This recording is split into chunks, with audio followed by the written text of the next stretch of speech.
all of you, my Cuisinatics. It's another Cuisinatic day for all of us dahil nandito na naman tayo para gumawa ng isang napakasarap, napakapraktikal na recipe para sa inyong lahat.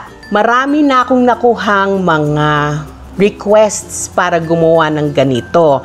Dalawa lang na ko, pero mas marami pa yung nag-request. Sa dami ng nagme-message, hindi ko na mahalungkat yung iba. Pero ito ay para kay Mirna Alob 101 na taga Santa Mesa at si JR ako ito na taga, saan ba to? Taguig. Okay. Ang request nila sa atin ay magluto daw ako ng puso ng saging. Hindi ba? Isang bagay na napaka-familiar tayong lahat. It's so available. At saka, kahit yan sa bakuran ng kapitbahay nyo, pwede kayong humingi o kaya kung meron kayo sa garden, pwede nating lutuin itong puso ng saging. Ang puso ng saging ay napaka-importante sa ating diet. Unang-una, ito ay magaling na source of fiber. Para doon sa mga nahihirapan mag-move everyday, puso ng saging lang, tiyak, walang gastos. Pwede ninyong lutuin in a lot of ways. Pwede ninyong gisahin, pwede ninyong ilagay sa sinigang, pwede ninyong gawing salad. So for today, ang ating bida ay ang puso ng saging. Dalawang uri ng lumpia ang gagawin natin na gumagamit ng puso ng saging. Ito ang una nating gagawin. Gagamit tayo ng, syempre, puso ng saging na hiniwa-hiwa na. Syempre, babalatan ninyo yung puso ng saging. Yung soft part, yun ang chachop nyong ganito. Madagta ito, kaya importante, ibababad ninyo ito sa tubig na may konting suka at asin. Tapos iwanan ninyo ng mga 10 minutes, ganyan. Mapapansin ninyo, hindi siya mangingitim pag ginawa ninyo to. Pagkatapos nyo maibabad, pigain, hugasan uli, at pigain. Importante na ito ay tuyo. Para pag ginawa natin yung ating lumpia filling, hindi siya masyadong masabaw. Let's start with our filling. Siyempre, mag-uumpisa tayo sa paggagalit ng ating kawali. Mainit na siya. Okay, so we're going to put some oil. And then, katulad ng dati, uunahin natin ang paggisa ng sibuyas.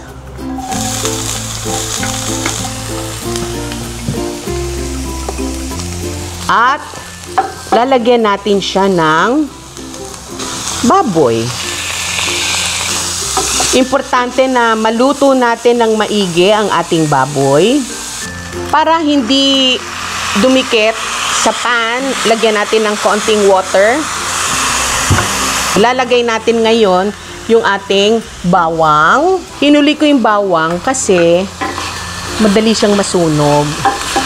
Para doon sa gustong mas madaling proseso, you can boil the pork muna para pag ginisa ninyo, you're sure na luto na siya. Okay, so after the pork,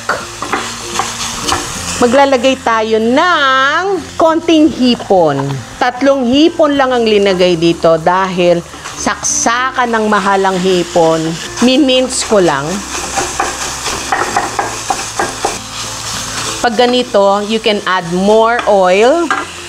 But if you're using a non-stick pan, kahit wag na kayong magdagdag ng oil, konti lang. Hintayin natin na ang ating shrimp ay mag-change ng color.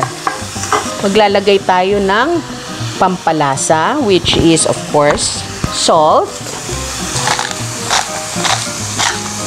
And of course, you can add a little bit of pepper. Okay, nag-change na siya ng color, nagiging pinkish na siya. Now, it is time to put in our banana blossom, banana heart, puso ng saging. Yan. Okay. Para dun sa mga vegetarian o para dun sa sabihin natin, naku tito sis, mahalang baboy, mahalang hipon. Yes, you may make this vegetarian. You can, again, ang ating go-to vegetarian ingredient natin, mushrooms. At dahil lumpia ito, you can extend this pa using other things like carrots, yung iba nga, sayote, whatever. Pero this one, tried and tested ko na. Pork and shrimp, the way to go. Ito yung sinasabi ko sa inyo, pag nagigisa kayo, let's say, gagawa kayo ng lumpia, kailangan magmantika. Tingnan ninyo, may tubig pa, yan. Okay. Yan ang turo sa akin ng nanay ko. Hanggat maaari, kailang tuyong-tuyo siya.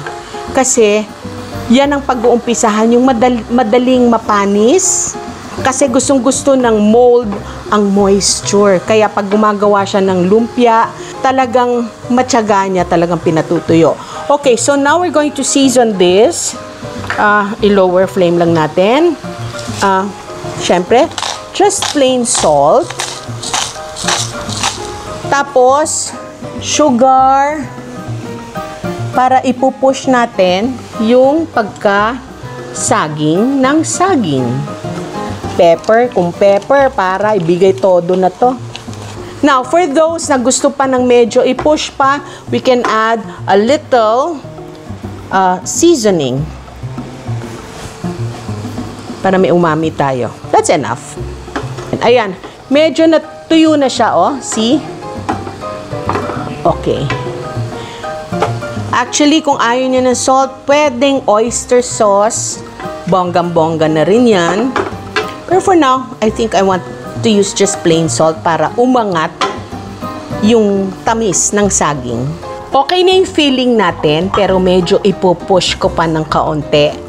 Lalagyan ko to ng wansoy. Kasi gusto ni tatay ng maraming wansoy. He loves wansoy. So, ibigay ang hilig ng pag-ibig. Diyos! Bago yun, Now, let's do our fresh wrapper. 2 eggs. Ayun.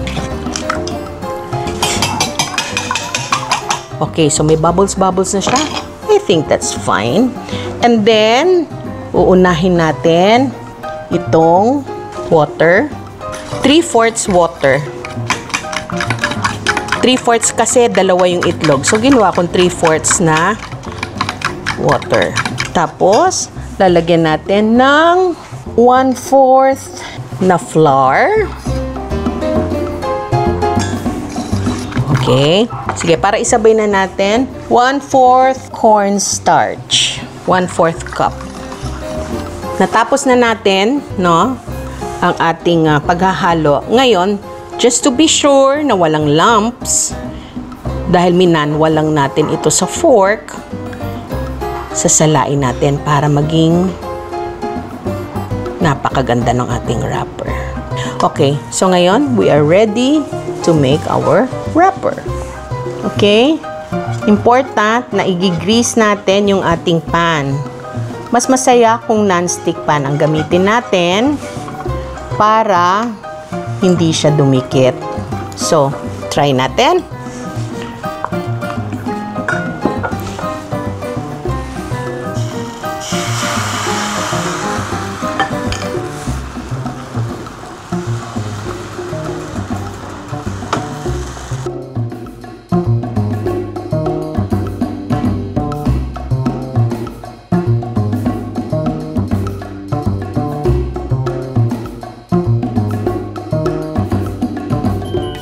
And now we're ready to roll, rock and roll.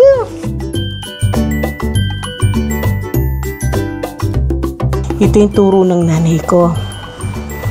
Ito ay spring onions na ilalagay mo pag ganito. Yan. Maniwala kayo. Napakasarap niyang spring onion na yan. Okay? Tapos iro-roll lang natin. Proud na proud sa akin ang mama ko. I used to help her out doing this thing in the kitchen.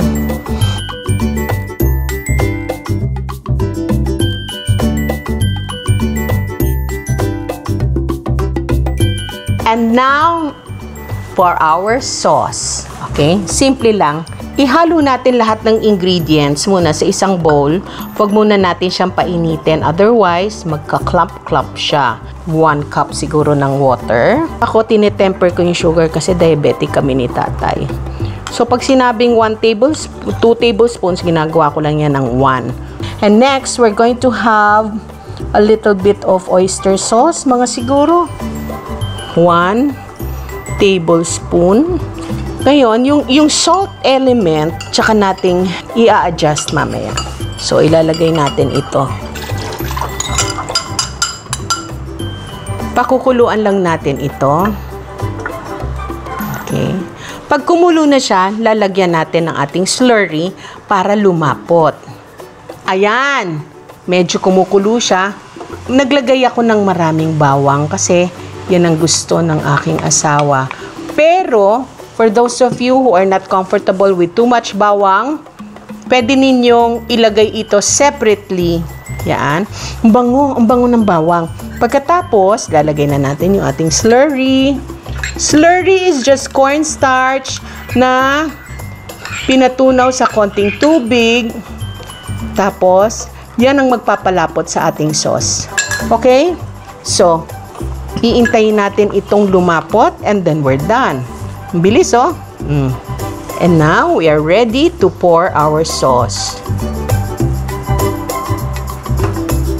Importante, meron tayong green. This is just 1 soy, ha? And that is our first dish, fresh lumpia with banana heart filling. So, tikman na natin. Gusto ko ng sauce.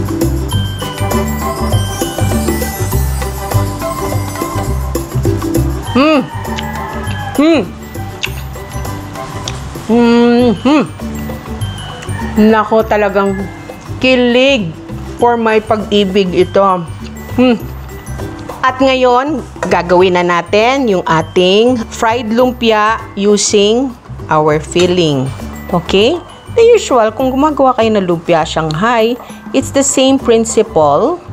Kaya lang dito kasi puso ng saging ang ginamit natin. Yan. Tapos,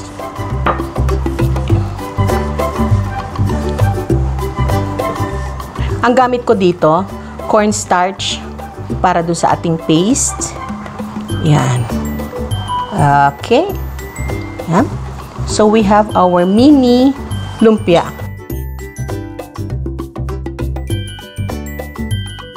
Ang dami niya, no? Piprituhin na natin yan. Nagpainit na tayo ng mantika. Again, always away from you. Okay?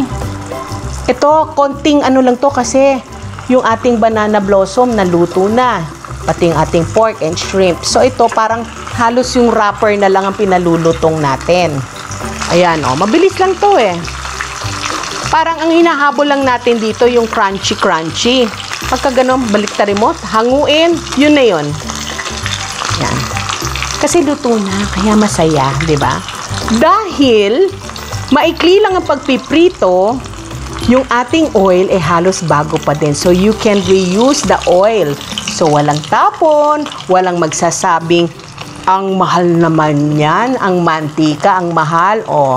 Ngayon, kung bakit maitim yan kasi, remember, puso ng saging yan. So, syempre, may kakaroon ng discoloration.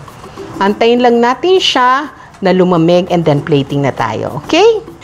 Okay, gagawa tayo ng ating masarap na suka. Maraming sibuyas, mas maganda. So, we have onions, we have garlic. Mahilig kami sa maanghang. So, there.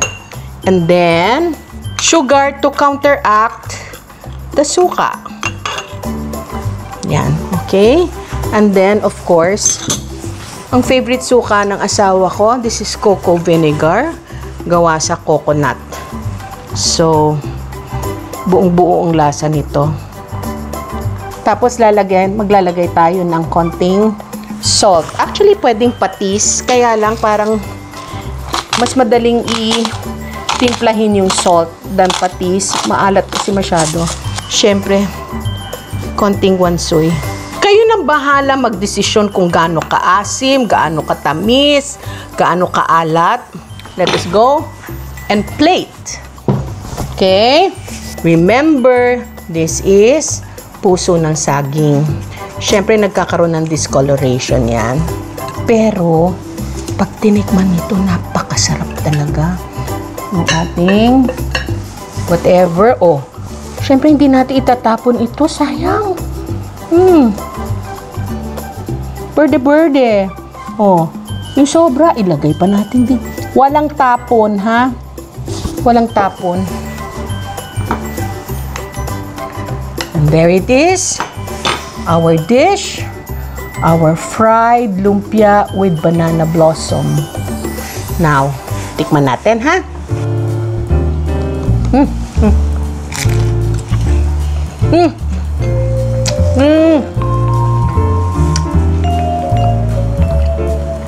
Ang sarap-sarap.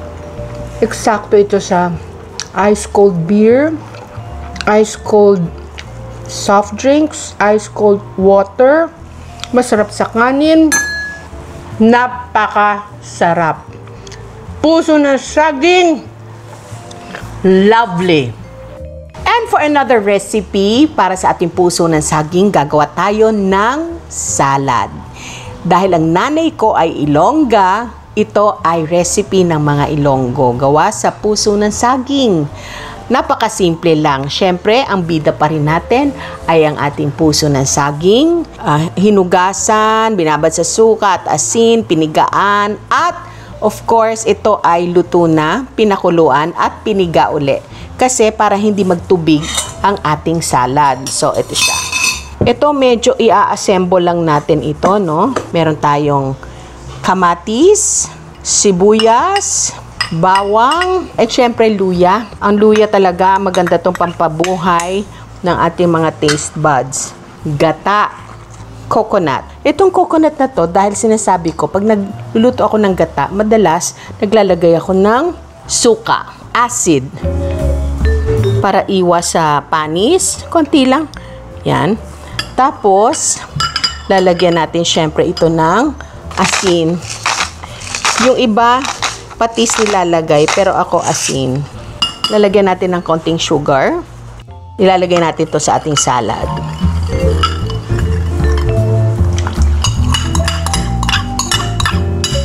Ang salad, usually, ang maganda sa salad ay yung pinapaagaw mo yung acid, yung maasim, yung alat. Ang ating pang-asim dito, hindi talaga yung suka, kung hindi, kalamansi. Okay. Pag-aagawin natin yung asim, yung alat, yung tamis. Pwede na to. This is it. This is our salad. Our puso ng saging salad. Now, taste test natin uli. Bonggang-bongga ito dun sa, ang tawag doon, yung boodle fight. Ay, naku, ang sarap. Sa inihaw na isda, pork chop, whatever, barbecue.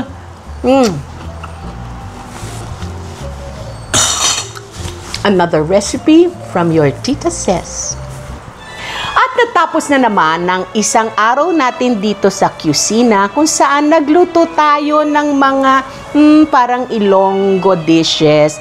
Siguro as a tribute na rin for my mom because I've been thinking about her all this time kasi birthday month niya ngayon. So ano tong sinasabi ko? Syempre, mga recipe na puso ng saging. Nag-umpisa tayo sa lumpia, fresh lumpia. And then fried lumpia, and then the last one was our salad na puso ng saging. So nakita ninyo, talaga namang marami tayong pwedeng gawin kung magiging creative lang tayo, hindi ba? So, bago tayo magpaalam, nais ko lang po i-remind sa inyo na kung pwedeng mag-comment, mag-like, at mag-ano ng mga notification bell and whatever para maging member na kayo ng ating Kusinatic para lumaki ang ating community. At lagi lamang po tatandaan dito sa ating kusina, ikaw, ako, sila, tayong lahat. Pwede tayong magkaroon ng dating kahit wala tayong masyadong datong. So, kapit lang ha. Kahit mahal ang bilihin, kapit lang, magtutulungan tayo. So, hanggang sa susunod na ating edisyon ng ating Ses Quesada Kusina, I'll see you soon. Paka!